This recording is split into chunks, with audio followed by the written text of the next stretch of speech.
여러분, 오늘 우리가 다루려는 질문은 아주 오래되고 그러나 여전히 우리를 흔드는 질문입니다. 우리가 죽으면 어떻게 될까?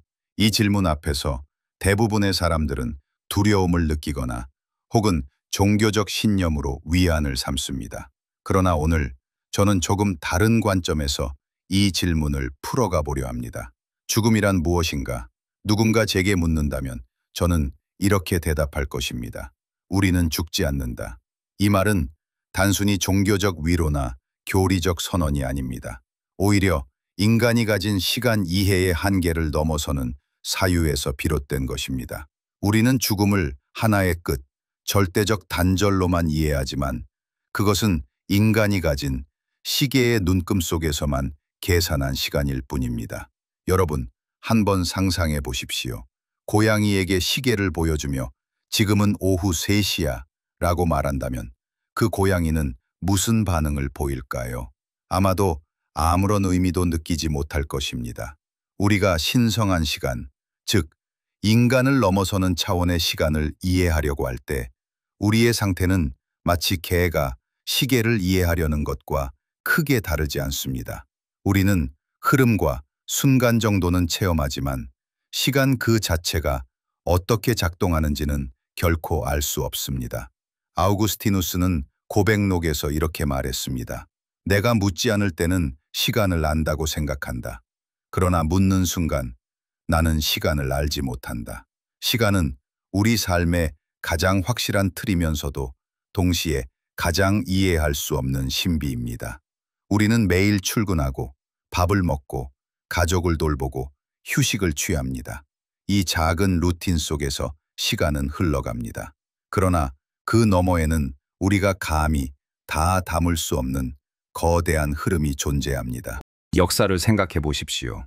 고대 이집트의 피라미드를 지었던 사람들, 중세의 기사들, 르네상스 시대의 화가들, 그리고 오늘 살아가는 우리는 서로 다른 시대를 살았지만 모두 같은 시간의 강 위에서 흘러갑니다.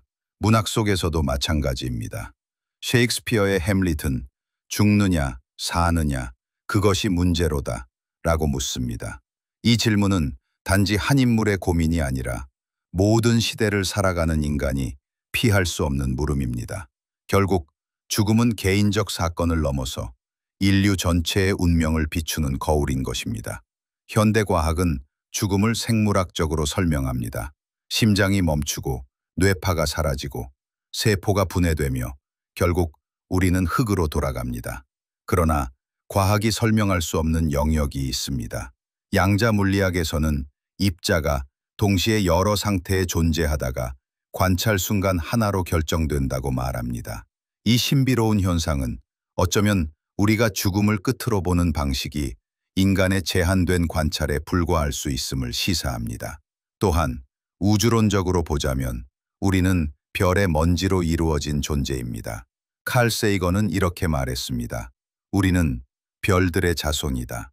그렇다면 우리의 죽음은 단절이 아니라 우주의 순환 속으로 돌아가는 과정이라고도 볼 수 있지 않겠습니까? 역사적으로 인간은 죽음을 다르게 이해해 왔습니다. 고대 그리스인들은 하데스의 세계를 상상했고 중세 기독교인들은 천국과 지옥을 두려워하거나 기대했습니다. 근대 철학자 파스칼은 죽음을 기억하라. 너는 흙에서 왔으니 흙으로 돌아갈 것이다. 라고 했습니다. 니체는 한 걸음 더 나아가 죽음을 두려워하지 말고 삶을 있는 그대로 긍정하라. 고 말했습니다. 죽음을 직면할 때에야 비로소 삶의 가치를 온전히 붙잡을 수 있다는 뜻이었습니다. 여기서 중요한 점은 우리가 죽음 이후에 대해 답할 능력을 가지고 있지 않다는 사실입니다. 우리의 지능, 우리의 DNA는 그 질문을 해결하도록 설계되지 않았습니다. 소크라테스는 이렇게 말했습니다. 나는 내가 모른다는 것을 안다. 이 말은 단순한 겸손의 표현이 아니라 인간이 지혜에 다가가는 태도를 보여줍니다. 진정한 지혜는 모든 것을 아는 데 있지 않습니다. 오히려 내가 모른다는 사실을 인정하고 그 모름을 두려워하지 않는 데 있습니다. 리차드 파인만 역시 과학자로서 같은 태도를 이어갔습니다. 그는 답을 모른다고 말하는 것을 두려워하지 않는다고 자주 말했습니다. 파인만에게 과학이란 완벽한 해답을 제시하는 체계가 아니라 끝없이 질문하고 모르는 것을 탐구하는 과정이었습니다. 죽음을 묻는 자리에서 우리가 가져야 할 태도도 이와 같습니다. 죽음을 안다고 확신하는 순간 우리는 착각에 빠질 위험이 있습니다. 우리는 죽음을 설명할 만한 지능이나 DNA 구성을 가지고 있지 않습니다. 그러나 모른다는 사실을 인정하고 그 안에서 삶을 더 깊게 사랑하고 존중하는 태도를 갖는 것. 그것이야말로 죽음을 넘어서는 지혜라고 할 수 있습니다. 그러나 그렇다고 해서 절망할 필요는 없습니다. 우리가 죽음을 알 수 없다는 사실은 오히려 삶을 더욱 소중하게 만듭니다. 예를 들어 톨스토이의 이반 일리치의 죽음은 주인공이 죽음을 직면하며 처음으로 삶의 진실을 깨닫는 과정을 보여줍니다. 그는 죽음 앞에서야 비로소 사랑과 용서, 인간다움의 가치를 이해합니다. 죽음을 알 수 없다는 사실은 우리가 지금 살아있다는 순간을 더욱 빛나게 합니다.